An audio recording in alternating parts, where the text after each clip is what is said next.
श्री कुंज बिहारी श्री हरिदास। जय श्री कृष्णा। राधे राधे। आज हम अक्षय तृतीया की व्रत की कथा का श्रवण करेंगे। आप सभी को अक्षय तृतीया की हार्दिक शुभकामनाएं। राधे राधे। अक्षय तृतीया की व्रत कथा। भगवान श्री कृष्ण धर्मराज युधिष्ठिर से कहते हैं, हे पार्थ, प्राचीन काल में महोदय नाम का एक वैश्य था। महोदय अत्यंत सत्य परायण, मृदुभाषी, निर्मल तथा देवताओं एवं ब्राह्मणों का पूजन करने वाला था। उसे विभिन्न प्रकार के पुण्याखंड श्रवण करना प्रिय था। उसे यदि दैनिक कार्यों से तनिक भी समय मिलता तो वह सत्संग आदि श्रवण करने पहुंच जाता था। अन्य कार्यों से विचलित होते हुए भी उसका मन सदैव शास्त्र चिंतन में लीन रहता था। एक दिन मार्ग में उसने कुछ ऋषियों को रोहिणी नक्षत्र से युक्त अक्षय तृतीया के महत्व का वर्णन करते हुए सुना। वह ऋषि कह रहे थे कि अक्षय तृतीया बुधवार से संयुक्त होने पर महान अगणित फल प्रदान करने वाली होती है। अक्षय तृतीया के दिन ही नर नारायण, हयग्रीव एवं परशुराम अवतार प्रकट हुए थे। इस दुर्लभ संयोग के अवसर पर किए जाने वाले दान, हवन, पूजन आदि कर्मों का फल अक्षय फल प्राप्त होता है। इस दिन देवी देवताओं एवं पितरों के निमित्त जो भी दान, हवन, पूजन, तर्पण किया जाता है उसका पुण्य कभी क्षय नहीं होता है। ऋषि मुख से अक्षय तृतीया व्रत का माहात्म्य सुनकर वह वैश्य मन ही मन विचार करने लगा कि यह तो अति उत्तम व्रत है, अतः मुझे भी इसका पुण्य लाभ अर्जित करना चाहिए। यह विचार करते हुए महोदय गंगा जी के तट पर पहुंचा। महोदय गंगा के परम पवित्र जल से उसने अपने पितृ देवताओं का तर्पण किया।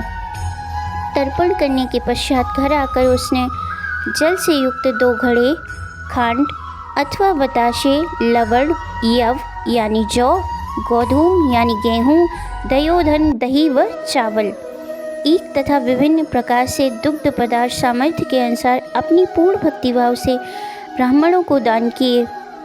श्री कृष्ण बोले, हे पार्थ, उसकी धर्मपत्नी का मन मोह माया में फंसा हुआ था, अतः वह अपने दानवीर पति को दान कर्म आदि करने से रोकने का पूर्ण प्रयास करती थी, किंतु महोदय अत्यंत उदार एवं दयालु प्रवृत्ति का होने के कारण निरंतर धर्म कर्म आदि गतिविधियों में लीन रहता था। आनंद पूर्वक जीवन व्यतीत करता हुआ वह वैश्य अंत में प्रभु का चिंतन करते हुए सद्गति को प्राप्त हुआ। हे युधिष्ठिर, आगामी जन्म में महोदय वैश्य ने कुशावती पुरी नामक स्थान पर क्षत्रिय के रूप में जन्म लिया। उसे इस जन्म में अक्षय सुख संपदा की प्राप्ति हुई। अपनी संपत्ति का सदुपयोग करते हुए उसने महान यज्ञ, हवन आदि संपन्न किए तथा श्रेष्ठ दक्षिणा प्रदान की। नाना प्रकार के गोदान, स्वर्णदान, अन्नदान तथा विभिन्न पदार्थों का दान किया। निर्धनों, याचकों तथा नेत्रहीनों की यथासंभव सहायता की। इतना दान पुण्य करने पर भी उसकी संपदा का अंत नहीं हुआ। उसने अपने इस जीवन में भी महोदय ने सभी प्रकार के उत्तम भोगों को भोगा तथा श्रेष्ठ जीवन व्यतीत किया। यह महोदय द्वारा पूर्व जन्म में किए गए अक्षय तृतीया के व्रत का प्रभाव था। उसने अपने पूर्व जन्म में धन ऐश्वर्य के मोह को त्याग कर निस्वार्थ भाव से दान, पुण्य, हवन आदि सत्कर्म किए, जिनके फलस्वरूप उसे अपने इस जन्म में भी अक्षय संपदा की प्राप्ति हुई। श्री कृष्ण बोले, हे पार्थ, इस प्रकार अक्षय तृतीया की कथा एवं महात्म्य का वर्णन संपूर्ण हुआ। अतः इस व्रत का विधान सुनो। तृतीया के दिन स्नान, भगवान श्री वासुदेव का पूजन तथा देव तर्पण आदि कर्म करना चाहिए। दिन में एक ही समय आहार ग्रहण करना चाहिए। अक्षय तृतीया के दिन यव, जौ का हवन करना चाहिए। इस सुअवसर पर कनक सहित जल से पूर्ण घड़े, षड्रसगन्न, यव, गोधूम, चढ़क, चना, सतुआ तथा दयोधन आदि का दान करना चाहिए। इस व्रत में ग्रीष्म ऋतु में उत्पन्न होने वाले सभी ऋतुफलों आदि का दान भी अत्यधिक महत्वपूर्ण माना जाता है।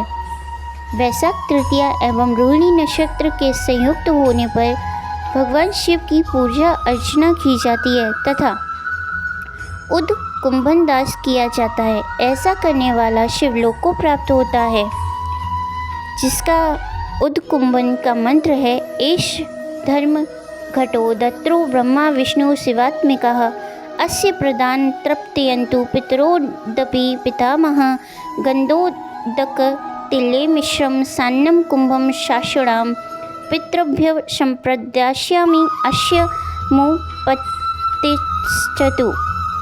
जिसका अर्थ है कि ब्रह्मा विष्णु एवं शिव के रूप में इस धर्मघट का मैं दान करता हूँ। इस घटदान से मेरे पितृ एवं पितामह तृप्त हो जाएं। मैं गंधोदक तिल अन्न एवं दक्षिणा सहित घटदान कर रहा हूँ। यह दान पितरों हेतु अक्षय हो जाए। हे निष्पाप, अक्षय तृतीया के दिन छत्र, जूते, गौ, भूमि, स्वर्ण तथा वस्त्र आदि जो भी भगवान की प्रिय वस्तु दान की जाती है वह भगवान श्री कृष्ण को समर्पित हो अक्षय हो जाती है। श्री कृष्ण बोले, हे प्रिय युधिष्ठिर, मैं अक्षय तृतीया का संपूर्ण महात्म्य एवं विधान कह डाला है। तुम्हारे मेरे मध्य कुछ गोपनीय नहीं है। स्थिति पर किए गए जप, तप, हवन, दान, पुण्य कभी नष्ट नहीं होते हैं तथा देवताओं एवं पितरों के निमित्त पूजन तर्पण अक्षय फल प्रदान करते हैं, इसलिए अक्षय तृतीया कहलाती है। इस प्रकार भविष्य पुराण में वर्णित अक्षय तृतीया का विधान संपूर्ण हुआ। विष्णु धर्मोत्तर पुराण में भी अक्षय तृतीया के व्रत का वर्णन प्राप्त होता है। विष्णु धर्मोत्तर पुराण के अनुसार वैशाख शुक्ल तृतीया के दिन उपवास करने से अक्षय पुण्य प्राप्त होता है। कृतिका नक्षत्र से युक्त होने पर इसका प्रभाव और अधिक हो जाता है तथा इसमें किए गए कार्य समस्त शुभ कार्य का फल अक्षय होता है। पुराण अनुसार अक्षय तृतीया के व्रत में भगवान की अक्षत से पूजा अर्चना की जाती है।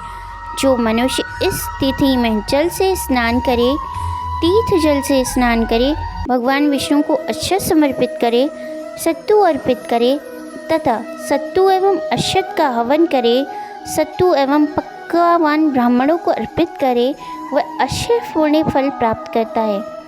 श्री कृष्ण बोले, हे भृगुनंदन, जो उपरोक्त विधान का पालन करते हुए भी एक तृतीया व्रत का पालन कर लेता है उसे समस्त तीजों के व्रत का फल प्राप्त होता है। इस प्रकार विष्णु धर्मोत्तर पुराण में अक्षय तृतीया के व्रत का संपूर्ण वर्णन किया गया है। इस प्रकार संपूर्ण अक्षय तृतीया की कथा संपूर्ण होती है। आप सभी को अक्षय तृतीया की हार्दिक शुभकामनाएं।